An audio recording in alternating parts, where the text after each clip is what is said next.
बिस्मिल्लाहिर्रहमानिर्रहीम। नाज़रीन अस्सलाम वालेकुम, मैं हूँ इमरान वसीम। आज 7 दिसंबर दिन एतवार का और साल 2025। दो मुख्तसर ख़बरों से अपने इस प्रोग्राम का आगाज़ करेंगे। ये दोनों ख़बरें भी पाकिस्तान तहरीक-ए-इंसाफ से जुड़ी हैं और इन ख़बरों की तफसीलात आपकी खिदमत में पेश करने के बाद हमारे वीडियो लॉग की जो अहम ख़बर है, जो बड़ी ख़बर है कि तहरीक-ए-इंसाफ को बड़ा झटका, पार्टी पर पाबंदी के नुकात क्या हैं और सिर्फ मायने से इमरान खान नहीं बल्कि सारे इस सुनामी में, सारे इस तूफ़ान में पिसेंगे, सारे इस तूफ़ान और सुनामी में बह जाएंगे। कुछ और भी डिटेल्स हैं इसी खबर से जुड़ी जिनकी तफसीलात आगे चल के आपके साथ हम शेयर करेंगे, लेकिन प्रोग्राम का आगाज़ करने से पहले आपसे दरख्वास्त के चैनल को सब्सक्राइब कर लें, बेल आइकॉन का बटन प्रेस करें, वीडियो पसंद आए तो इसे लाइक और शेयर ज़रूर कीजिएगा। नाज़रीन, आगाज़ में जैसे मैंने कहा कि आज 7 दिसंबर है तो पाकिस्तान तहरीक-ए-इंसाफ पेशावर में आज बड़ा पावर शो करने जा रही है और ये पावर शो इसलिए भी बड़ी अहमियत का हामिल है क्योंकि DGISPR की प्रेस कॉन्फ्रेंस के बाद जो पाकिस्तान तहरीक-ए-इंसाफ की क़यादत ने और ख़ास तौर पे जो पाकिस्तान तहरीक-ए-इंसाफ के सोशल मीडिया ने और जो पाकिस्तान तहरीक-ए-इंसाफ के मफरूर रहनुमाओं ने, जो कि बैरून मुल्क बैठ के तहरीक-ए-इंसाफ का बयानिया बेचते हैं या डॉलर कमाते हैं या मुझसे बेहतर जानते हैं, उन्होंने जो रद्दअमल दिया, उस रद्दअमल के बाद आज का जो जलसा है पाकिस्तान तहरीक-ए-इंसाफ पेशावर का, ये बड़ी अहमियत का हामिल हो चुका है। ये जलसा कितना कामयाब होता है, कितना नाकाम होता है, इस पर तो नेक्स्ट वीडियो लॉग में आपके साथ हम शेयर करेंगे। लेकिन सोहेल अफरीदी साहब के जो मामले खसूसी हैं, शफी जान साहब, उन्होंने क्या स्टेटमेंट दिया है, अब उस बयान से नाज़रीन आप अंदाज़ा करें कि खैबर पख्तूनख्वा तहरीक-ए-इंसाफ की हुकूमत की सोच क्या है। शफी जान साहब ने कहा कि अवाम ने फरवरी 2024 में हमें मैंडेट सिर्फ इमरान खान की रिहाई का दिया है, उसके अलावा बाकी बातें भाड़ में जाएं। एक हुकूमत को अवाम किस लिए मुंतखब करते हैं? गवर्नेंस के लिए, सहूलियात के लिए, बेटरमेंट के लिए, खुशहाली के लिए। लेकिन हुकूमत क्या कह रही है? खैबर पख्तूनख्वा हुकूमत के तर्जमान क्या कह रहे हैं कि हमारा काम तो सिर्फ इमरान खान की रिहाई कराना है। क्या खैबर पख्तूनख्वा के जो करोड़ों अवाम हैं, जो 4.5 करोड़ अवाम हैं, उनके कोई मसाइल नहीं, उनकी कोई मुश्किलात नहीं, उनकी वेल बीइंग का सोचना सूबाई हुकूमत का कोई इसकी जिम्मेदारी नहीं? और दूसरी खबर आप ये देखें, और इस खबर का DGISPR की प्रेस कॉन्फ्रेंस से कोई ताल्लुक नहीं है। इलेक्शन कमीशन ने जो चेयरमैन तहरीक-ए-इंसाफ बैरिस्टर गौहर साहब ने लेटर लिखा था कि हमारे जो सेनेटर हैं उन्हें पाकिस्तान तहरीक-ए-इंसाफ का डिक्लेयर करें। इलेक्शन कमीशन ने बैरिस्टर गौहर को चेयरमैन PTI मानने से इनकार कर दिया है और इलेक्शन कमीशन ने कहा है कि ये जो इंट्रा पार्टी का मामला है, ये लाहौर हाई कोर्ट में पेंडिंग और आपने वहाँ से हुक्म इम्तना ले रखा है, तो इस पे हम आपके सेनेटर हजरात को PTI का डिक्लेयर नहीं कर सकते और ना आपको चेयरमैन मान सकते हैं। ये 13 को लेटर लिखा था बैरिस्टर गौहर साहब ने और 26 नवंबर को इलेक्शन कमीशन ने जवाब दिया था। तो इस मामले को तो आप DGISPR की प्रेस कॉन्फ्रेंस के बाद जो सुनामी एक आया है, जो चीज़ें बड़ी तेज़ी के साथ तब्दील होती हुई, शक्ल तब्दील करती हुई नज़र आ रही हैं, इसका उसके साथ एटलीस्ट कोई ताल्लुक़ नहीं है। लेकिन एक ये भी पाकिस्तान तहरीक-ए-इंसाफ के लिए किसी झटके से कम नहीं है। अब नाज़रीन आ जाते हैं अपनी पहली खबर पे और बड़ी खबर पे। पाकिस्तान तहरीक-ए-इंसाफ के रहनुमाओं ने कल एक प्रेस कॉन्फ्रेंस की। असद कैसर साहब, राजा साहब और जनाब बैरिस्टर गौहर अली खान साहब। अब इस प्रेस कॉन्फ्रेंस के बाद सलमान राजा साहब तो F6 कोहसार मार्केट चले गए। अब वो F6 कोहसार मार्केट क्या करने गए, मैं यहाँ पे स्टॉप करके आगे चलता हूँ। क्या कहा इस प्रेस कॉन्फ्रेंस में? इस प्रेस कॉन्फ्रेंस में कहा गया कि -1 नहीं, -everyone होगा। ये पाकिस्तान तहरीक-ए-इंसाफ ने मौजूदा हालात के साथ इस बात को मशरूत करके कहा कि अगर ये सब कुछ होगा, हालात अगर यही रहेंगे, तो फिर ये ना समझा जाए कि माइनस इमरान खान होगा, बल्कि -everyone होगा। ये बात नाज़रीन पाकिस्तान तहरीक-ए-इंसाफ की बिल्कुल ठीक है, बिल्कुल दुरुस्त है। लेकिन सवाल ये पैदा होता है कि इसका हल क्या है? क्या तसादम और टकराव की पॉलिसी से मौजूदा जो हालात हैं, जो एक तूफ़ान बपा हुआ है, आपने जहनी मरीज़ कोई पहली मर्तबा तो नहीं कहा, आपने न जाने कितने मर्तबा जहनी मरीज़ कहा। जहनी मरीज़ के अलावा आपने न जाने कौन कौन से खिताबात, कौन कौन से अलकाबात, कौन कौन से आपने नाम लिए, इब्तिदा कहाँ से हुई। ये टकराव और तसादम की पॉलिसी किसने अख्तियार की। अब आप देखें, जैसे मैंने कहा कि इसका हल क्या है। अभी तो टकराव की पॉलिसी के नताइज सामने आना शुरू हुए हैं। कॉन्सिक्वेंसेस पाकिस्तान तहरीक इंसाफ ने फेस करना शुरू किए हैं। अब पाबंदी की बातें तो हो रही थी, लेकिन जो नताइज अब तक सामने आए हैं, हुकूमत ने क्या ऐलान किया कि मुलाकातों पे पाबंदी। वो हुकूमत जो मुज़ाकरात करना चाह रही थी, हुकूमत ने मुज़ाकरात से इनकार कर दिया।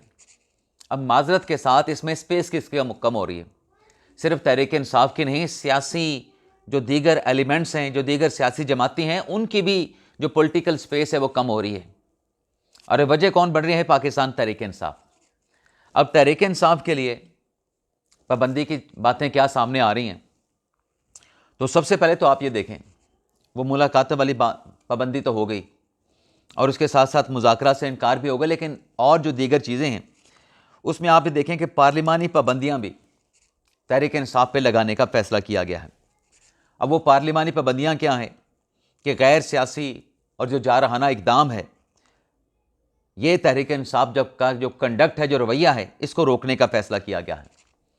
और पार्लियामेंट हाउस में पाकिस्तान तहरीक इंसाफ के किसी रुकन को रियासत के ख़िलाफ़, रियासती इदारों के ख़िलाफ़, रियासती इदारों की अहम शख्सियात के ख़िलाफ़ तकरीर करने की इजाज़त नहीं दी जाएगी। अब देखें ये कितनी बड़ी स्पेस थी कि आप पार्लियामेंट में ठहर के सारी बातें कर सकते हैं, हर बात कर सकते हैं, लेकिन आपकी तकरीर को ना रोका जा सकता है, ना टोका जा सकता है। लेकिन अब इसके ऊपर भी हुकूमत ने फैसला किया है कि किसी किस्म का कंप्रोमाइज़ नहीं होगा। रियासती इदारों के ख़िलाफ़ पार्लियामेंट का फोरम भी इस्तेमाल करने की इजाज़त नहीं दी जाएगी। दूसरी पाबंदी जो PTI एहतजाज में करती है कि स्पीकर डाइस का जाके घेराव कर लिया, उसकी इजाज़त भी नहीं दी जाएगी। और जो तहरीक इंसाफ के लोग ऐवान में, पार्लियामेंट में इमरान खान की तस्वीर लेके चले जाते हैं, अपनी नशिस्त के आगे इमरान खान की तस्वीर रख देते हैं, अब वो तस्वीर अगर कोई लेके आया इमरान खान की, तो पार्टी रुकनियत मुअत्तल की जाएगी। गालम गलोच की इजाज़त भी नहीं होगी। ये नाज़रीन पाबंदी के 4 नुकात हैं, ये सिर्फ इब्तदा है। अब नाज़रीन, सियासत में तो होता है कि आप फहमो फराज से, अकल समझ बूझ से, वो बंद दरवाजे हैं, वो दरवाजे आप खोलते हैं। आप खामोशी से या तड़ी से या टकराव से या तसादम से जो बंद दरवाजे होते हैं, उन बंद दरवाज़ों को आप बंद नहीं करते। यहाँ पर पाकिस्तान तहरीक इंसाफ की क़यादत क्या कर रही है? जो दरवाजे खुले थे, जो स्पेस थे, उस स्पेस को भी ख़त्म कर रहे हैं, और जो दरवाजे हैं अपने लिए, उन दरवाज़ों को भी बंद कर रहे हैं। और जो डिप्टी स्पीकर हैं सेनेट में, सैदाल खान, उनकी तरफ से कहा गया है कि मंगल के रोज़ पाकिस्तान तहरीक इंसाफ के जो पार्लिमानी लीडर हैं सेनेट के ऐवान में, उनको ख़त लिखा जाएगा इन तमाम फैसलों के हवाले से, इन तमाम पाबंदियों के हवाले से, और कहा जाएगा कि इस रूलिंग पर जो इम्प्लीमेंटेशन है उसे हर हाल में यकीनी बनाया जाए। अब नाज़रीन, पाकिस्तान तहरीक इंसाफ जिसके बयानिए की वजह से, बयानिया क्या था? टकराव का बयानिया। हालात आज जिस नहज पे पहुँचे हैं, अब हुकूमत ने शर्त रखती है। वो हुकूमत जो गैर मशरूत मुज़ाकरात करने के लिए तैयार थी, उस हुकूमत ने शर्त रख दी है। शर्त क्या रखी है कि पहले तो तहरीक इंसाफ इमरान खान के बयानिए से लाताल्लुकी का इजहार करे, और अगर इमरान खान के बयानिए से, इमरान खान से नहीं, ये भी आपको क्लियर कर दें, इमरान खान से लाताल्लुकी की बात हुकूमत ने नहीं की है, उनके बयानिए से लाताल्लुकी की बात अगर करें, ऐलान करें, तो फिर चीज़ें इनके लिए बेहतर हो सकती हैं, इनके साथ बातचीत हो सकती है, इनके साथ मुज़ाकरात हो सकते हैं। और तहरीक इंसाफ अगर अपना रवैया बेहतर करे, अब ये दूसरी बात है। पहला ये है कि अगर इमरान खान के बयानिए से लाताल्लुकी करें तो PTI से मुज़ाकरात हो सकते हैं। दूसरी बात यह है कि अगर PTI अपना रवैया दुरुस्त करे तो फिर मुलाकातों की इजाज़त भी हो सकती है। तहरीक इंसाफ को अपना कंडक्ट दुरुस्त करना होगा। और सोहेल अफरीदी साहब अगर अडयाला जेल के बाहर आए, उनको वहाँ से वापस भिजवा दिया जाएगा, उनकी मुलाकात नहीं करवाई जाएगी। ये भी हुकूमत ने क्लियर कर दिया है। अब नाज़रीन, ये जो सारा रौला है, जो तूफ़ान है सियासी या सुनामी जो है सियासी, अब इसमें आप पाकिस्तान तहरीक इंसाफ के अरकान के साथ, रहनुमाओं के साथ अगर बात करें ऑन कैमरा, या वो प्रेस कॉन्फ्रेंस करें तो आपको उनकी बातों से लगेगा कि ये लोग डट के खड़े हैं। कल की प्रेस कॉन्फ्रेंस में भी गो कि उन्होंने अपना लहजा धीमा रखा, पिच हाई रखी और पैगाम भी दिया, लेकिन वो अपनी बात से पीछे नहीं हट रहे। जैसा कि रात कहा राजा साहब ने या असद कैसर साहब ने या बैरिस्टर गौर साहब ने कि -1 नहीं होगा, फिर -everyone होगा। इन्हीं नाज़रीन पीटीआई के लोगों के साथ मैं आपको गारंटी देता हूं, अगर आपकी जान पहचान है, आप इनके साथ of camera off the record गुफ्तगू करें, बल्कि ऑफ द रिकॉर्ड छोड़ के आप ऑन द रिकॉर्ड भी गुफ्तगू कर लें। सिर्फ ये कहें कि सर हम इसको रिपोर्ट नहीं करेंगे, सिर्फ अपनी सियासी समझबूझ के लिए आपसे समझना चाहते हैं कि पाकिस्तान तहरीक इंसाफ में एक खिचड़ी क्यों पकी हुई है। वो तहरीक इंसाफ का रहनुमा जो पार्टी का खैर खा होगा, वो आपको खोल के एक एक बात बता देगा। सिर्फ यही कहेगा कि बस मेरा नाम आपने नहीं लेना। इस चीज़ को आपने ऐसे रिपोर्ट भी नहीं करना। वैसे आप बेशक इसको डिस्कस करें, आप इसको अपने अंदाज से आगे इस्तेमाल करें, लेकिन आप इसको डायरेक्टली रिपोर्ट नहीं करेंगे, डायरेक्टली आप इसको जो है ऑन एयर नहीं करेंगे और मेरा नाम भी नहीं लेंगे। और वो खुल के आपको कहानी बताएंगे कि पाकिस्तान तहरीक इंसाफ जो इमरान खान साहब इस किस्म के टकराव और तसादम की सियासत के जो फैसले करते हैं, तहरीक इंसाफ की क़यादत ऑफ कैमरा उन फैसलों के ऊपर शदीद तशवीश का इजहार करते हैं।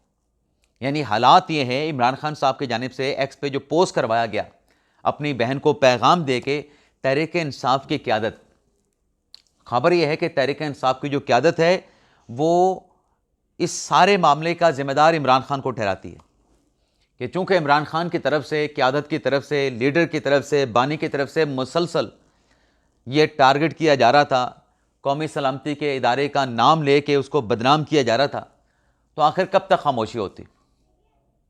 ये लावा तो फिर फटना ही था। हमारे एक दोस्त लावा का लफ्ज़ इस्तेमाल करते हैं तो मेरे जहन में भी लावा आ गया, तो फिर ये लावा तो फटना था। इसमें हमारे लिए फ़ायदा क्या है, नुकसान क्या है। और अंसार अब्बासी साहब ने बिल्कुल अपने आर्टिकल में दुरुस्त लिखा है कि अगर इमरान खान साहब का एक्स अकाउंट जाके अगर आप चेक करें तो आप वहाँ पे जाके देख सकते हैं कि ना सिर्फ कई मरतबा जहनी मरीज़ का लफ्ज़ इस्तेमाल किया गया, बल्कि उसके अलावा भी आपको दर्जनों बल्कि 100 से ज़्यादा ऐसे खान साहब के एक्स पे बयानात मिलेंगे जिसमें डायरेक्टली हिट किया जा रहा है कौमी सलामती के इदारों के सरबराहान को, जिसमें कंपेन चलाई जा रही है कौमी सलामती और सिक्योरिटी के जो इदारे हैं उनको मलाइन करने की, उनको बदनाम करने की। तो फिर जहनी मरीज़ कौन हुआ, टारगेट कौन कर रहा है, रेड लाइन कौन क्रॉस कर रहा है, कौन रेड लाइन क्रॉस कर रहा है, नाज़रीन इसका फैसला आप खुद कर सकते हैं। यानी जो मैं कहना चाह रहा हूं कि जो पीटीआई की क़यादत है, आप ऑन कैमरा इनसे बात करें तो ये इमरान खान के लिए डट के खड़े, आपको यही कहेंगे कि खान साहब से हम पीछे नहीं हट सकते, उनके बयानिए से पीछे नहीं हट सकते, लेकिन ऑफ कैमरा ये अपने लीडर को ही इन हालात का जिम्मेदार गर्दानते हैं। और फिर ऊपर सोने पे सुहागा, इस सियासी तूफ़ान, इस सियासी सुनामी में जो बैरून मुल्क बैठे जो डॉलर खोर हैं पाकिस्तान तहरीक इंसाफ के, वो लोग जो यहाँ से भगोड़े हो चुके हैं, मफरूर हो चुके हैं, वो सिर्फ अपने कुछ डॉलर्स के एवज, चंद हज़ार डॉलर के एवज, बात तो वो इमरान खान की सपोर्ट की बज़ाहिर कर रहे होते हैं, बज़ाहिर इमरान खान की सपोर्ट की बात कर रहे होते हैं, लेकिन उन बातों के जो कॉन्सिक्वेंसेस हैं यहाँ पर तहरीक इंसाफ को भी झेलना पड़ते हैं और इमरान खान की फैमिली को भी झेलना पड़ते हैं। तो हालात को अगर सुधारना है तो पाकिस्तान तहरीक इंसाफ ने सुधारना है, इमरान खान साहब ने सुधारना है। मीडिया पर तो तमाम बातें होती हैं और ये कहा जाता है कि पाकिस्तान तहरीक इंसाफ जमहूरियत की जद्दोजहद कर रही है, पाकिस्तान तहरीक इंसाफ जमहूरियत की बात करते हैं, लेकिन तहरीक इंसाफ में मुझे कोई एक नाम बता दे जो ऐसा हो, कोई इमरान खान साहब अगर कोई ऐसी बात कर रहे हैं जिससे पार्टी का फ़ायदा नहीं, पार्टी का उल्टा नुकसान हो रहा हो, और वो खान साहब को कहे कि खान साहब ये बात नहीं मानी जा सकती, इसका हमें नुकसान होगा, कोई ऐसा बंदा है? आपको कोई ऐसा बंदा तहरीक इंसाफ में नहीं मिलेगा।